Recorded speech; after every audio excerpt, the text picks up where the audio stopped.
সারা বছর অপেক্ষার পর এমন একটা সময় এসে হাজির হয় যখন গোটা শহর বা গোটা দেশ সেজে ওঠে রঙিন আলোর রোশনাইয়ে। আমরা এই উৎসবের মরশুমে সব রকম বিধিনিষেধ উপেক্ষা করে আনন্দের উৎসব, আলোর উৎসব, রঙের উৎসব উদযাপনে মত্ত হয়ে উঠি। কিন্তু এরই মাঝে আমরা অনেক সময় নানা শারীরিক সমস্যা বা প্রতিকূলতার সম্মুখীন হই। যারা দীর্ঘদিন ধরে কোনো ক্রনিক রোগে ভুগছেন তারা তো অবশ্যই, কিংবা যারা সুস্থ সবল মানুষ তারাও কিন্তু এই উৎসবের সময়গুলোতে একটু খাওয়া দাওয়ার অনিয়মের ফলে অনেক বড় শারীরিক সমস্যার সম্মুখীন হয়ে থাকি। কিন্তু আমরা যদি এমন কোনো উপায় জানতে পারি যে এই যে উৎসবের সময়টা, এই যে সেলিব্রেশন টাইমটা আমরা সেলিব্রেট করব, আনন্দ উৎসব উদযাপন করব, চুটিয়ে খাওয়া দাওয়া করব, যা মন চায় খাবো, কিন্তু আমাদের শরীর থাকবে সুস্থ, আমরা থাকবো সম্পূর্ণ ফিট, যাতে পুজোর দিনগুলো বা এই ফেস্টিভ্যালের সময়গুলো, উৎসবের সময়গুলো আমরা শারীরিকভাবে একেবারে সুস্থভাবে পরিবার পরিজন নিয়ে আনন্দ উৎসব উপভোগ করতে পারি। তাই জন্য দরকার আমাদের একটা পর্যাপ্ত ডায়েট প্ল্যান।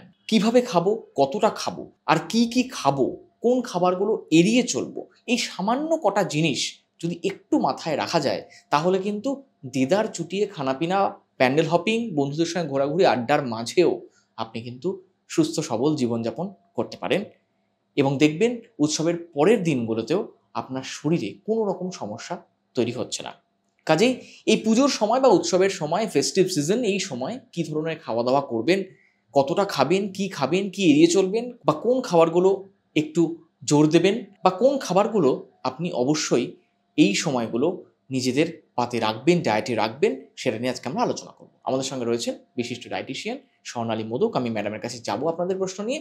তবে এই পুজোর সময়গুলো তরুণ প্রজন্মের মানুষেরা আমরা কিভাবে উৎসব ছুটি উপভোগ করার পাশাপাশি খাওয়া দাওয়াকেও নিয়ন্ত্রণ বা ব্যালেন্সে রাখতে পারি, যার জন্য শারীরিক কোনো সমস্যার সম্মুখীন হতে হবে না, এই নিয়ে আজকে আমাদের আলোচনা।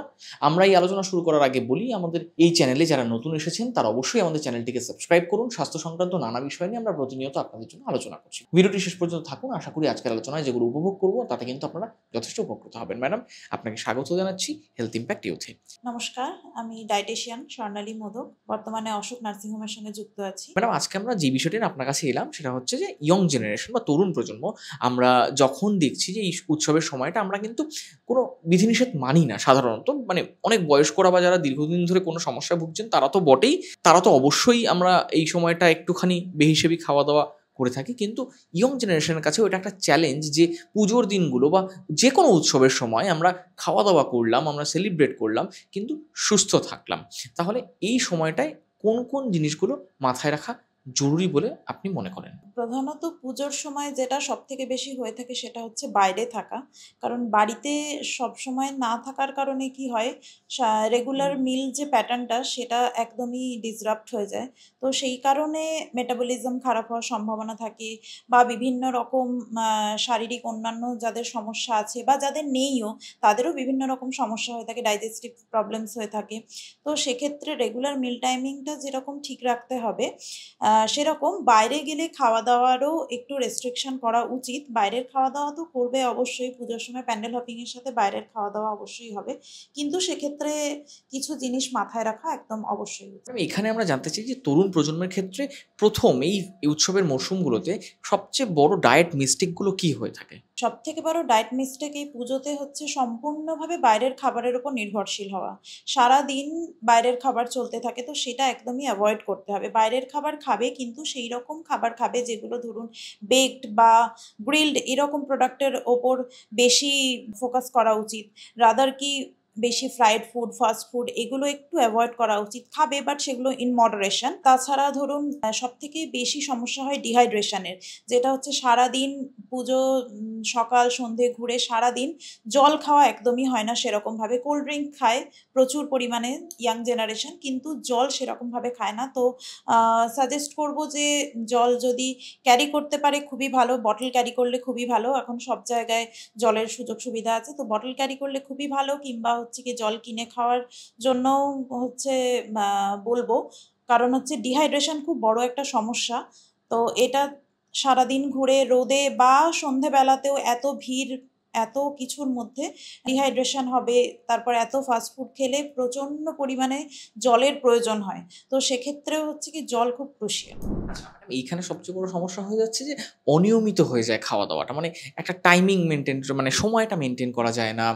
খাওয়া দাওয়ার একটা অনিয়ম একটা বড় সমস্যা হয়ে এই সময়টা দাঁড়ায়। তাতে শরীরে কি প্রভাব পড়তে পারে বলে আপনি মনে করেন? অনিয়মিত খাওয়া দাওয়ার কারণে সবথেকে বেশি শরীরে যেটা সমস্যা হয় সেটা হচ্ছে হজমের অসুবিধা হয়, যেটা ডাইজেস্টিভ প্রবলেম কিন্তু প্রচণ্ড পরিমাণে হয়ে থাকে। তারপরে এই প্রচুর পরিমাণে কোল্ড ড্রিঙ্কস খাওয়ার পরে গ্যাস, ব্লোটিং এই সমস্যাগুলোও হয়ে থাকে। সাধারণত কি হয়, সারাদিন অনেকটা টাইম হয়তো কোনো মিল পড়লো না, তো তারপরে হঠাৎ করে বাইরে গিয়ে ফাস্ট ফুড, কোল্ড ড্রিঙ্কস এগুলো খেলে সাথে সাথে কিন্তু ডাইজেশনের সমস্যা হবে, ইনডাইজেশন, গ্যাস, ব্লোটিং এগুলো তো লেগেই থাকে। তো এগুলো একটা বড় ধরনের সমস্যা। আচ্ছা ম্যাডাম, একটা কথা তো সবসময় বলা হয়, চিকিৎসকরা বা আপনারা সবসময় বলে থাকেন যে বাইরের খাওয়া-দাওয়া, জাঙ্ক ফুড, ফাস্ট ফুড এইগুলো সবসময় এভয়েড করে চলতে। তো পুজোর মধ্যে তো সেগুলো সবসময় সম্ভব হয় না। কিছুটা আমরা লোভের বশবর্তী হই, আ সেই ধরনের খাওয়া-দাওয়ার প্রতি ঝুঁকে পড়ি। বিশেষ করে তরুণ প্রজন্মের ছেলেমেয়েরা। তো সেই ক্ষেত্রে কি করণীয়? মানে এটাকে কি একদমই এভয়েড করে চলার কথা বলবেন? নাকি খেলেও কিভাবে খেতে হবে যাতে আমার কোনো শারীরিক সমস্যা না হয়? পুজোর সময় ফাস্ট ফুড বা জাঙ্ক ফুড একদম অ্যাভয়েড করার কথা বললে মানে এটা খুবই অদ্ভুত শোনাবে। তো খাবে কিন্তু ইন মডারেশন।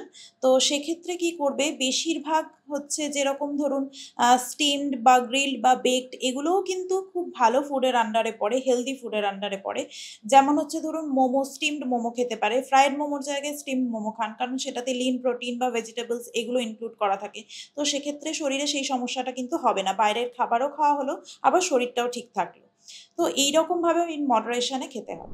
এবার আমরা এই প্যান্ডেল হপিং এ যখন বেরিয়ে পড়ছি, লাইন দিয়ে ঠাকুর দেখা বা বাইরে অনেকক্ষণ থাকা, এই সময়টায় কোনো না কোনো মিল একটা স্কিপ হয়ে যেতে পারে। ব্রেকফাস্ট, লাঞ্চ বা ডিনার।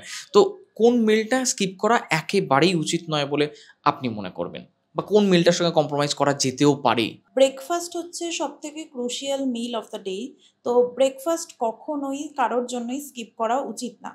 কারণ হচ্ছে ব্রেকফাস্ট হচ্ছে এমনই একটা মিল যেটা আপনার সারাদিনের যে অ্যাক্টিভিটি সেটাকে কিকস্টার্ট করে। তো কখনোই ব্রেকফাস্ট স্কিপ করা উচিত না। সেটা সবসময় নিউট্রিয়েন্ট রিচ একদম ভালো একটা ব্রেকফাস্ট করে তারপরে বাকি আপনি হচ্ছে গিয়ে যদি লাঞ্চে হালকা কিছু খান বা হয়তো বাইরে খেলেন, তো সেগুলো কনসিডারেবল। কিন্তু ব্রেকফাস্ট সবসময় খুব ভালো একটা দিনের শুরুতে খুব ভালো একটা ব্রেকফাস্ট সবসময় হওয়া উচিত। সেটা আপনার সারাদিনের অ্যাক্টিভিটিগুলোকে খুব ভালোভাবে করতে সাহায্য করবে। এই সময়টায় তাহলে কিভাবে এনার্জিটা ধরে রাখা যায়? যাতে এনার্জির কোনো অভাব বোধ না করা যায়, বা কোন ধরনের খাবার খেলে সেই এনার্জিটা একই রকম রাখা যেতে পারে সারাদিন যখন হৈ হুল্লোড় চলছে? সবসময় চেষ্টা করুন লাইট স্ন্যাক খাওয়ার। ভারী খাবার খাবেন না, বা ধরুন প্রচণ্ড বেশি পরিমাণে কার্বোহাইড্রেটযুক্ত খাবার খেলে এনার্জি একটু লুজ করে আমাদের। তো সেক্ষেত্রে আপনারা লাইট স্ন্যাক সবসময় কিছু ক্যারি করার চেষ্টা করুন। যেমন ধরুন ডার্ক চকলেট ক্যারি করুন। সেটা ইনস্ট্যান্ট এনার্জি দেয়। ওটার মধ্যে ধরুন ফ্ল্যাভোনয়েডস থাকে যেটা আপনার এনার্জি প্রোডাকশনেও হেল্প করবে। তো এই ধরনের জিনিস ক্যারি করলে আপনার বাইরে খাবারও কম হবে, আবার আপনার এনার্জিটাও ধরে রাখতে পারবেন। এবার হচ্ছে একটা প্রসঙ্গে আসি, সেটা হচ্ছে বাঙালির প্রিয় মিষ্টি এবং সেই সঙ্গে কোল্ড ড্রিঙ্কস জাতীয় খাবার। তো এইগুলো কি এড়িয়ে চলা সম্ভব, বা এগুলো যদি খেতে হয় তাহলে কিভাবে খাওয়া উচিত? নাকি আপনি বলবেন যে এগুলো যতটা পারবো এভয়েড করলেই ভালো? মিষ্টি বা কোল্ড ড্রিঙ্কস নিয়ে আমি এর আগে বললাম, কারণ হচ্ছে গিয়ে খুব অতিরিক্ত পরিমাণে কোল্ড ড্রিঙ্কস কখনোই খাওয়া উচিত না। পুজোর মধ্যে ১-৮ দিন খাওয়া যেতেই পারে। কিন্তু অতিরিক্ত খেলে কিন্তু গ্যাস বা ব্লোটিং এর প্রবলেম হবে, ডাইজেশনের প্রবলেম হবে। আর মিষ্টির ক্ষেত্রে আমি বলব যে খুব বেশি খাবেন না। যারা খুবই কম বয়স যাদের, তারা খেতে পারে পুজোর ৪ দিন বা ৬ দিন, যে কদিন হচ্ছে গিয়ে পুজোর মধ্যে খেতে পারে, কিন্তু ইন মডারেশন, সবকিছু ইন মডারেশন। কারণ হচ্ছে কি কোনো কিছুই অতিরিক্ত কখনোই ভালো না। সে মিষ্টি হোক বা কোল্ড ড্রিঙ্কস হোক, যেটাই হোক। ম্যাডাম, এবার হচ্ছে প্রশ্ন যে ডায়াবেটিস বা স্থূলতায় যারা দীর্ঘদিন ধরে ভুগছেন, ওবেসিটি আছে, পিসিওডি, পিসিওএস এর সমস্যা থাকতে পারে, ডায়াবেটিস থাকতে পারে, তাহলে তাদের ক্ষেত্রে কি ধরনের ডায়েট চার্ট মেইনটেইন করা উচিত? এই পুজোর সময়গুলো বা যে কোনো উৎসবের সময়গুলোতে? যাদের ধরুন ডায়াবেটিস বা ওবেসিটি এই ধরনের সমস্যা আছে, তাদের ক্ষেত্রে কিন্তু পুজোর মধ্যে খাবারের যে ইরেগুলারিটি সেটা কিন্তু একদমই কাম্য নয়। কারণ হচ্ছে ধরুন যাদের ওবেসিটি প্রবলেম আছে তারা যদি ধরুন কোনো মিল স্কিপ করে বা কিছু করে, তো সেক্ষেত্রে কি হবে, তার ওভার ইটিংটা বেড়ে যাবে। কারণ সকালবেলা সে যদি মিলটা স্কিপ করে, তো সেক্ষেত্রে তার পরে কিন্তু সে আরও ওভার ইটিং করবে, আর তার কিন্তু পুজোর পরে ওয়েট গেইন প্রচুর পরিমাণে হবে। তো সেক্ষেত্রে তার ক্ষেত্রেও কিন্তু মিল স্কিপ না করাটা খুব ক্রুশিয়াল। আর যে ডায়াবেটিস যাদের আছে তাদের ক্ষেত্রে মিষ্টি জাতীয় কোনো কিছু একদমই কিন্তু অ্যাভয়েড করতেই হবে, কোনো কিছু খাওয়া যাবে না। কারণ হচ্ছে সেক্ষেত্রে আমার ডায়াবেটিসটা তো পুজো বলে তো সেক্ষেত্রে কমবে না। তো সেটার কিন্তু বাজে ইম্প্যাক্ট পড়বে শরীরের ওপর, কারণ পুজোর পরে যে পরিমাণে সুগারটা বাড়বে সেটা কিন্তু কন্ট্রোল করা মুশকিল হয়ে যাবে। তো খাবে ইন মডারেশন, কিন্তু সুগার কিন্তু একদমই ডায়াবেটিসদের জন্য নয়। মানে এবার বিষয়টা হচ্ছে তরুণ প্রজন্মের মধ্যে যারা একটুখানি স্বাস্থ্য সচেতন, ফিটনেস ফ্রিক বা ফিটনেস সচেতন, যারা নিয়মিত জিম যাচ্ছেন, তারা এই সময়টা কি ধরনের খাওয়া দাওয়া করলে, কারণ খেতে কম বেশি সকলেই সারা বছর যখন তাদের একটা বাধ্যবাধকতা থাকছে খাওয়া দাওয়া নিয়ে, এই সময়টা তো খেতে সকলেই ভালোবাসবেন বা পছন্দ করবেন। তো এই ফেস্টিভ বা উৎসবের সময়টায় তারা কি ধরনের খাওয়া দাওয়া বেছে নিতে পারেন বা স্বাস্থ্যকর হবে সেই যেগুলো বেছে নেওয়া, একটু যদি জানান? যারা ওয়ার্কআউট করছে তো তারা তো সবসময় রেগুলারই ঠিকঠাক একদম নিউট্রিশন ডেন্স ফুড পছন্দ করেন বা খাওয়াও উচিত তাদের জন্য। তো সেক্ষেত্রে তারা বাইরে যদি খেতে চায়, এখন অনেক রকম অপশানস আছে।